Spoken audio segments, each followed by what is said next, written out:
Hi. Well, I think we needed better music. We'll pick out the music next time as the LGBTQ panel, okay? Sounds good. I'm Sarah Kate Ellis. Thank you for being here with us today. We're going to get right into this because we only have 25 minutes and we have a mountain to climb and a lot of information to share with y'all. So I'm going to start with throwing some information at you in education. I want to start with how many people here know that 20% of Gen Z are LGBTQ? Who knows? I don't see any hands. No one knows that. Well, we do. Yeah. We do. I know. Okay. My panel does. That means they're a market you have to have. That's 20% of this next generation. Also, the spending power of the LGBTQ community.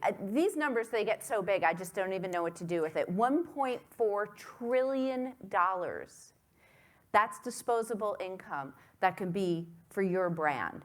I also want to say that last year, GLAAD, because I'm the president and CEO of GLAAD, I think he said that, but I'm not sure, released a list of recommendations for corporate allyship right before Pride Month that we did with Forbes. And at the top of the list was to support LGBTQ media via ad buys and to include LGBTQ publications in digital and print and in your media plans, but not just in Pride. So we'll talk about that. What happens the other 11 months of the year? And the last thing I want to say before I get to these folks, because I really want their voices is the most important here, is that LGBTQ media is a lifeline for our community. We are a marginalized community. The work that the leaders on this panel do creates content that our community relates to. They also report on news stories that would otherwise go unreported. So many times the only media outlets covering anti-LGBTQ bills or violence are our own LGBTQ media outlets. We oftentimes at GLAAD say it's a feeder for mainstream news. If it's not being reported in LGBTQ news, it's very hard for us to get it on the mainstream news.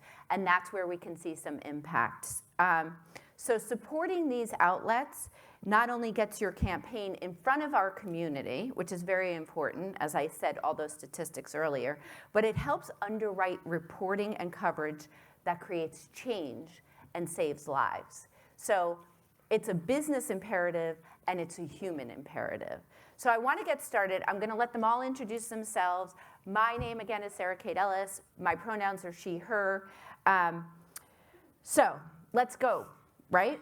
We should expect much greater spend on LGBTQ-owned, targeted platforms given community size and purchasing power.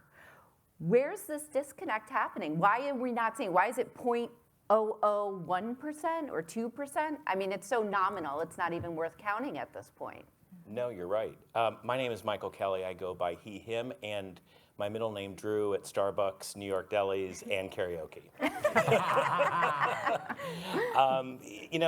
I'll tell you, the Gallup poll that you're referencing said 21%, 1 out of 5 in the rising generation of 20 to 26-year-olds. And I've heard a number of brands today who say that's an important demographic.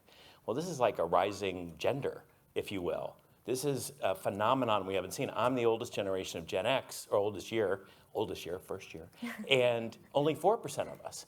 So this is the only community that self-identifies. And if we harmonized that 21% with 4%, because we can't have that kind of disparity, it would be 40 million people. Mm-hmm. And we really need to think about it from that perspective. And by the way, I think the spending power would be double. So the way we look at it is, this is mainstream. What you're looking at on this panel is now mainstream. And it has to be part of every buy in that regard. Yeah, definitely. Hi, I'm Anya Richkind. I'm the Director of Brand Partnerships at Autostraddle, which is the world's most popular LGBTQ website for women and trans people, just to let you know in case you haven't heard of us. I think my answer to that question comes from a lot of things we've been hearing earlier. I think there's a lot of fear around getting it right when speaking to queer people through queer media. And I think what's interesting about that is there's an assumption that the risk of getting it wrong, quote unquote, is greater than the risk of not trying at all. And I would argue that the risk brands and agencies take by not doing anything is just as great a risk as the risk you take by trying to get it right.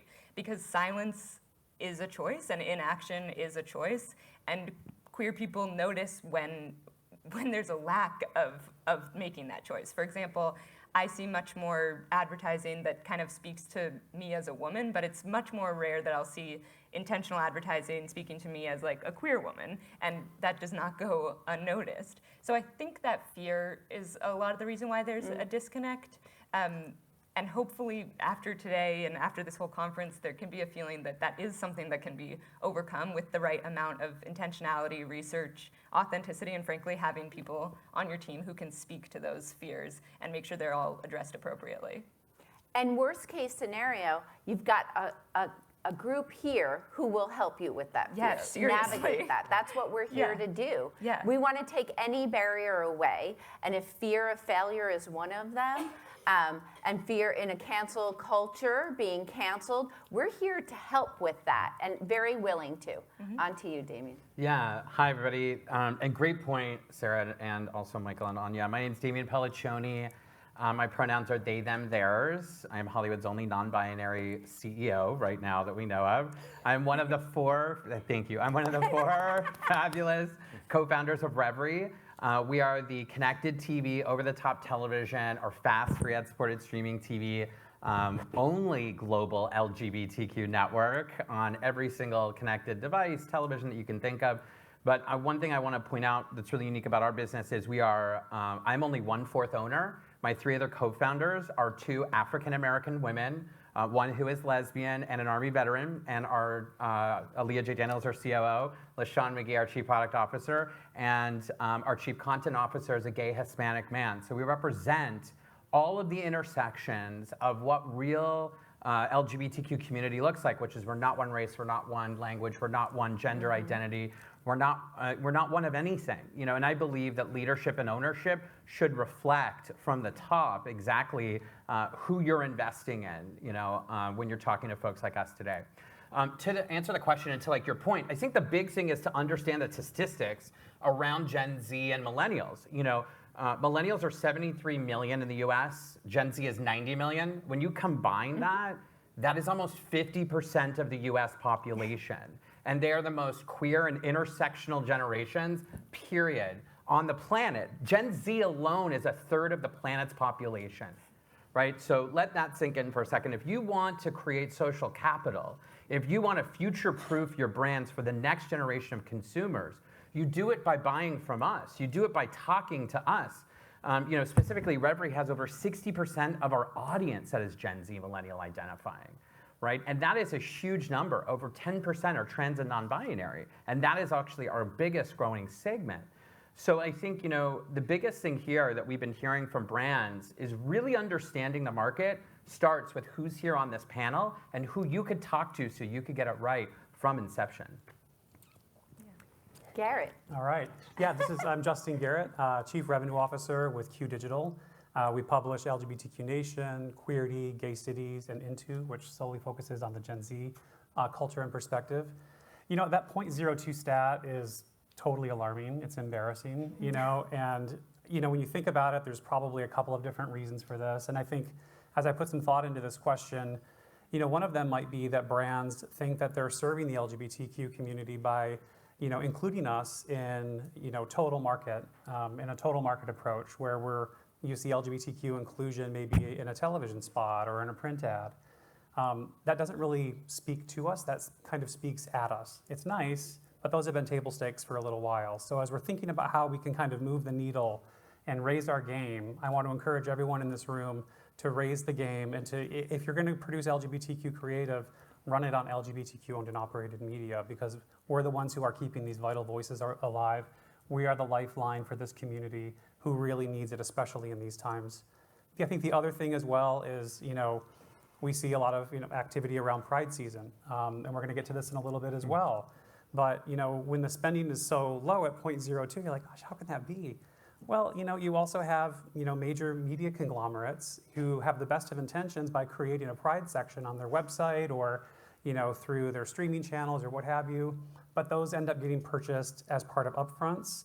And I get it, it's an effective way for brands to go ahead and check a box for LGBTQ, but that doesn't really go to support LGBTQ-owned partners like us. It supports the media conglomerate. So, and I don't think that kind of spending is getting tracked in these stats. So I think a better way is to develop relationships with the folks on this stage and others that you might be familiar with, and really create a connection with consumers as opposed to speaking at them.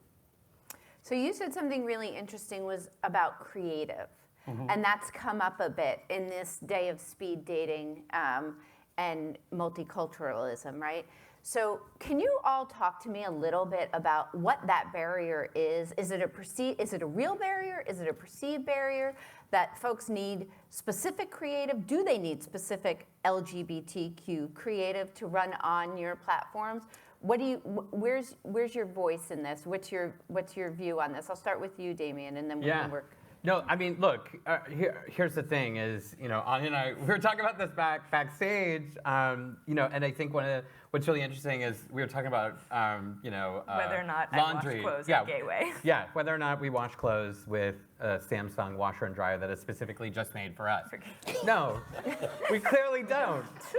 Or Tide. Or Tide, right? Like, whatever the brand or product is, I think that like your association with our platforms, by virtually you being an advertiser and seeing a 30-second or 15-second commercial on Reverie, one of our connected TV platforms or networks, that is enough association, right, for someone to want to see that from our community and say, oh my God, I really love Tide now. I really love, Samsung. And I think there's also a perception, specifically with our platform, that our audience is only LGBTQ. And our main points of distribution are through connected television, so we're baked into your TV. When you turn that Samsung television on and you go to their electronic program guide, you can find Reverie as channel 1089. I always tell people, we have over 10 million monthly active viewers, and they don't necessarily, they're not all LGBTQ. We're mainstream networks seen in mainstream environments, because Samsung doesn't just sell televisions to queer people. Right? Just like you wouldn't sell a washer and dryer to a queer person. So you don't need that creative. I think the association with the brand is big. McDonald's we won as a client in 2021, right? And we won them in a big way. They had 100% share of voice, an amazing 52-minute variety show featuring so much African-American, Hispanic, trans, intersectional talent that they put us on their billboard in Times Square, which was such a moment for Aaliyah, LaShawn, and Chris and I. And they wanted to put the 4 co-founders on it. And we're like, why did you want to put the 4 co-founders? They wanted to show their commitment to diverse-owned and intersectional media like Reverie. And someone in DEIB that I've never met won an award later that fall, right? And that is a win. And the community stood behind it. It got upvoted on Reddit. It got, we went viral basically for the talent taking photos of themselves in front of that billboard because they'd never been in Times Square before. These are those moments that you can capture, and you can only do it with folks like us. Also, too, I think, and very good points, the qualitative research that we've been doing with brands show that if you are just present, it's like being a parent. It has much more impact than you believe. And the qualitative research has one very important detail. If you show us love and loyalty all year, we will show you an outsized love and loyalty throughout that year. We can name all the brands that have dissed us. And I can name them right now, but I won't. So can my mother. And trust me, our allies are just as don't patronize those brands. Yeah. Okay? But what we can't rattle off right now are the brands that are supporting this community. I was a CMO. I would drive a truck, are we allowed to say that? Through this strategic imperative. I would make darn sure that I am the #1 in my category with us, because that's going to win you a lot more consumers over the long haul. Just to add on to that, first, I totally agree with everything you're saying around Pride Month. And from a strategic standpoint, the way I think about it is, if you show up on Autostraddle during June, that's our loudest season. That's our most cluttered time. So would you rather show up as a brand amongst 10 competitors, or would you rather show up as one of one because no one else, perhaps remembers we exist other than during June? So it's not only ethically the right thing to do, it's also a strategic win. And similarly, what you were saying about how we can remember the brands that have dissed us, but it's harder to recall those who have kind of like made queer people and queer women in particular a priority. I can tell you that in like the 1980s and 1990s, Subaru made a concerted effort to market to lesbians because they found lesbians were purchasing Subarus. And to this day, in 2023, Subarus are still the lesbian car. Like, they're not even, and if anyone here is from Subaru, please come talk to me. Or the other automakers. Yeah, or anybody else. If you want to take down Subaru, this is how we do it. But like, this is not. I say that only because like that's incredible. A campaign that was done like 40 years ago still has that same kind of power because, like you said, there's such a dearth of intentional effort to reach our particular audiences that if you can do this and do it right and do it thoughtfully, the gains are like exponential. They're through the roof. So basically, it just makes me really excited because maybe people will kind of like take this chance and go for it because you could be the next lesbian car if you try. Yes. You heard that here first. Right, exactly. I mean, I would also add that, you know, when you're thinking about where you are in your brand story, also kind of informs you as to whether or not you might need LGBTQ creative. There are some brands that are Right. further along in the process than others. And for those who are just getting started, you know, diverse owned and operated media is a really great resource to, you know, come in, have some discussions with us, share your challenges, you know, let us kind of lend you our equity in the space. Let us help you develop an IP that fits within LGBTQ, that resonates, that feels authentic. And then you won't feel like you're coming in, you know, and feel kind of uncomfortable about using your general market creative because you'll be surrounding content that you've helped create with experts like folks here on this panel that's really going to resonate around key attention periods that are well outside of Pride Month, right? I mean, you know, there's probably, we have a slide like this in our deck that you can find on the website, but there are literally dozens upon dozens of key awareness periods throughout the course of the year for brands to Yes. really engage with this community in. All right, so I'm going to go for a little tougher of a question. Love it. I'm going to pick someone. No, I'm kidding. All right. What would you say to the brands that typically only purchase programmatically? I know this is an issue. Tell us why your direct buy model is more valuable for LGBTQ audiences. Who wants to start at that one? I'll All right. start. Yeah. Okay, great. Yeah. Thank you know, I think, you know, programmatic makes a lot of sense on the web. You know, when you're working in, you know, general market, you're doing mass market, you need to make sure that, you know, there's brand safety involved, all of that good stuff.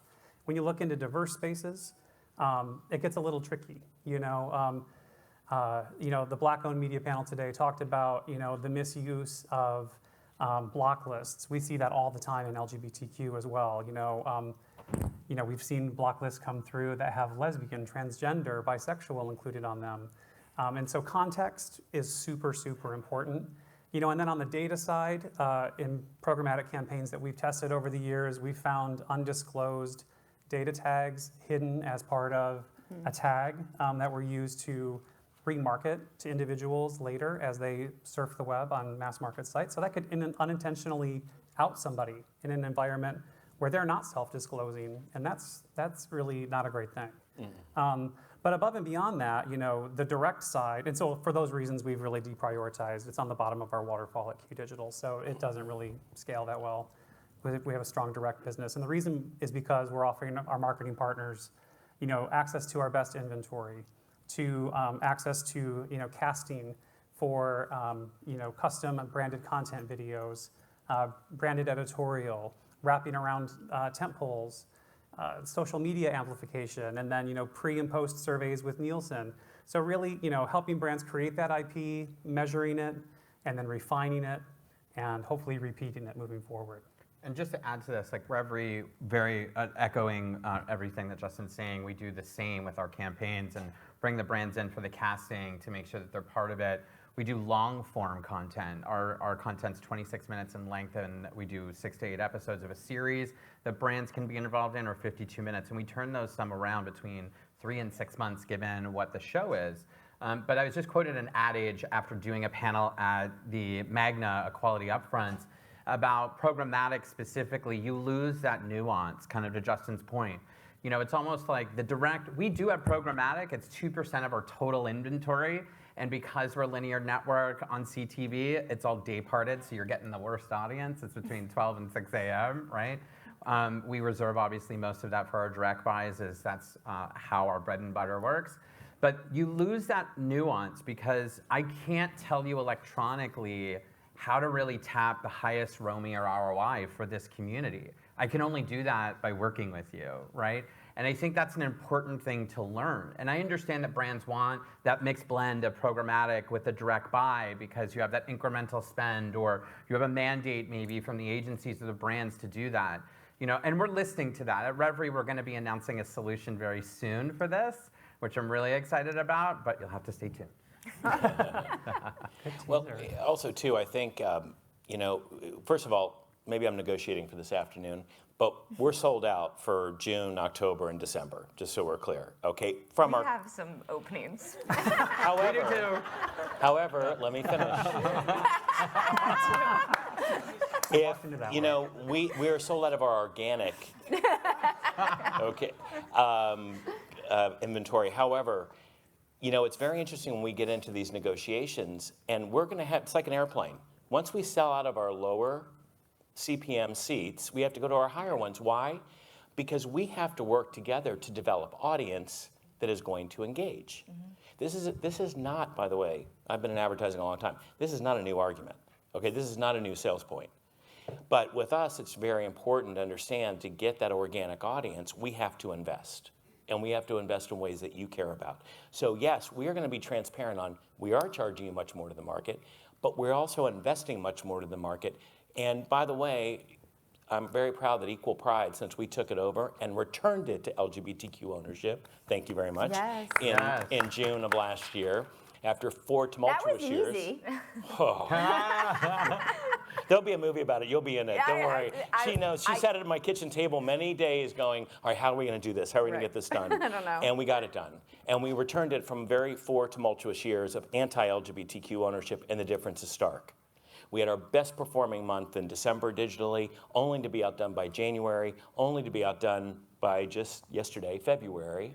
Yes. Thank you. Congratulations. So that's where we are all investing to get you the more quality audience. So there has never been, to me, since the beginning of the internet, a more opportune time to join us and get the market you need. Well, that's a great, because it leads to my last question, and then we're going to do like a little lightning round. Okay. How do you respond to claims about duplication of viewership from the general market? I think you're leading us down this path. Well, this is a very turn the tables kind of thing, which happened in the last presidential administration, somehow became inculcated. This is a together problem. Right. This isn't you go out and find that audience, or you tell me where the duplication is. By the way, this is where I think we all can rally together, is unfortunately ComScore, Google Analytics, and Nielsen, with all due respect to those people, our sales folks are saying their modes of indexing are flawed, they're outmoded, and frankly, they're biased. So we need to work together to make sure that our measurement systems are up to date, because we cannot answer that duplication question today, and that's a problem for the industry. Safe words are a problem for the industry, not just homosexual, gay, lesbian. We're talking words like slay that are common, and you heard it in the Black-owned media panel. It's common in ours. We are certified. Do you know what we had to go through to get certified? We had to each sign 3 affidavits that from people outside of us that were gay. My first question was, do I have to sleep with these people? Or are they just going to attest to my lifestyle? We are the most respected people in this business. That's why they certified us. Trust us with these words. But we all have to work together to make sure that the nomenclature is rising and staying point with us. Yeah, and just to quickly add to that, and we are all NGLCC certified. Revry is also Minority Business Enterprise certified, and we're going through our Disadvantaged Business Enterprise certification. So we don't just need to show up in your LGBTQ buys. We can be in your Hispanic buys, your African American buys, your Asian American buys, whatever subsect of audience that you're looking at, we can be on those RFPs. We're a little bit different because we're live television, right? So our duplication is not really the same as like publications. We're sitting in electronic program guides. We're essentially the new set of cable because the connected TV manufacturers are owning now the user and cutting out. Cable is over. We see a massive decline over cable television, a huge rise over connected TV.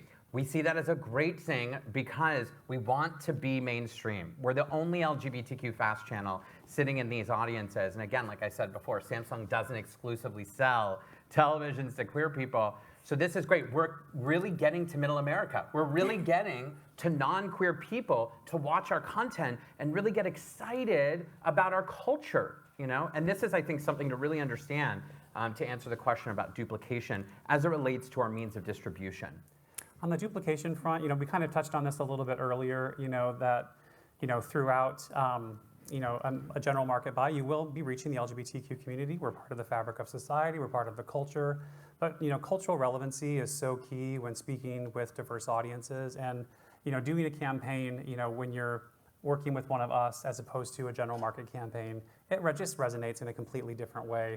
Our community can smell tokenism a mile away. I mean, we see it every year in June, and don't get me wrong, we love our June advertisers. I mean, but there's a lot of other opportunities throughout the regular course of the year as well. I mean, after all, we're as gay in January as we are in June, right? So That's why we welcome you in June. Yeah. So we're over time, but I just want to do a quick lightning round. We'll start with you, Justin, and then we'll skip you, because you wanted to end things, right, Damien? Yeah. Okay, Yeah. so Justin, Anya, Yeah, Michael. so I think for us at Q Digital, what we're really hoping that this whole Growth Fronts thing leads to is really to open a door to have more conversations. We're really excited about the meetings that we've been having here today, but really am expecting and hoping that people will reach out and to bring us opportunities to tell our story in a deeper, more meaningful way, so we can have conversations that revolve around meeting you where your brand is at in its growth and creating solutions together. Anya. Yeah, so this speaks a little bit to the duplication question as well. I found Autostraddle about 10 years ago when I was a sophomore in college, and it had become extremely clear to me that I was not straight and I was falling apart. Everything was a mess, and someone had the misfortune of asking me, "How are you?" And I told them, not well, I'm really confused, everything like that. And they recommended that I read Autostraddle, and I'd never heard of it before. And that night I went on to read every single thing I could find on Autostraddle. I didn't turn to any other media publication. I went to Autostraddle to read about these hard-hitting, heavy identity pieces, also things that made me laugh, vapid fluff, celebrities I didn't know were gay, all of that stuff I found in one place. So in that sense, the emotional duplication, if you're speaking to someone on Autostraddle, they are coming there for one reason and one reason only, and that is to be their entire selves, exactly as they are, no holds barred, etc., or no bars held, whichever one that phrase is. So basically, my kind of conclusion point is, right now, all around this country and all around the world, women, trans people, and non-binary people are realizing that they're queer. They're having that moment, and they're deciding right now if that's something that they want to embrace and celebrate, or if it's something that they want to ignore and try to quash out of themselves. And I want those people to have somewhere they can go, somewhere that they can go, whether they live in New York City or the middle America, where maybe those spaces don't exist physically, they only exist virtually. I want them to have somewhere they can turn to, and if you want that too, these are the people that you should be chatting with and speaking to. So if anything I said up here resonated with you, excited you, or inspired you, then you might want to write this last part down. I just have one thing to say, which is that my email address is Anya, ANYA, @autostraddle.com. Thank you. Yay. Yay. I don't know how else to follow that other than my email is mike@equalpride.com. But very quickly, I feel like we, as an industry, got a boost last week when we announced that CAA will be repping our brands. Yeah, And we're very excited about that. And we're also going to be announcing, we've signed it, a partnership with Disney, because they've also realized they can't do this on their own fully.